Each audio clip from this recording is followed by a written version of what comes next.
Buckingham Palace would not say whether the 95-year-old monarch would need follow-up treatment after confirming she spent the night at King Edward VII's hospital where she had tests or preliminary investigations. The Queen's attendance at the COP26 climate conference later this month is in doubt, say reports, but Her Majesty is said to be determined to meet world leaders at the Crunch Global Warming Summit, and she is keeping her medical concerns to herself. The details are so secret that the Queen has not even shared them with advisers who had authorized palace officials to say she was at Windsor on Wednesday afternoon when she was actually having the tests. Her Majesty, who appeared healthy and on good form earlier this week, was back in Windsor by Thursday lunchtime, following her overnight stay. Palace officials had hoped to keep it secret but were forced to confirm her visit to see specialists after details were leaked. Sources close to the royal family said Her Majesty had stayed for practical reasons but were unsure what they were. It was possible she might have had to stay because of side effects from the tests she had.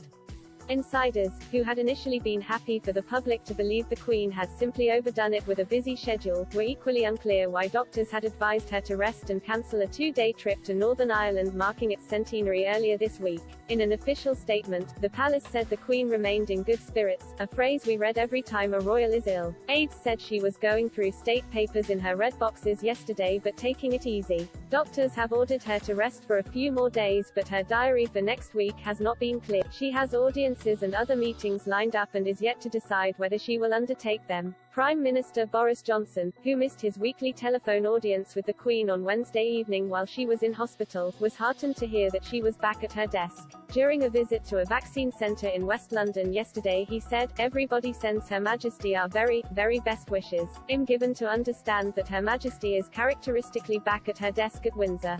Palace officials, who have grown more reticent about revealing details of the Queen's health as she has grown older, said they had been trying to maintain a degree of medical privacy. They took a similar view at the end of last year when ministers started lobbying for the monarch and other senior members of the royal family to boost the COVID vaccination program by revealing when they had a Initially, aides said the Queen would not be making her shot public but eventually she relented. Joe Little, managing editor of Majesty magazine, admitted that revealing details about the monarch's health was problematic. He said, "This is a tricky one because the Queen does have a right to a certain degree of privacy. But Shush is head of state, so does that entitle us to know exactly what ailments she may or may not have? It's a very difficult one to get the balance right for the satisfaction of everybody." Royal author Penny Junor believes the decision not to announce the hospital visit stopped unfounded rumors. She said, "I'm not surprised they did. People would be putting her in her grave long before Shush is ready for it."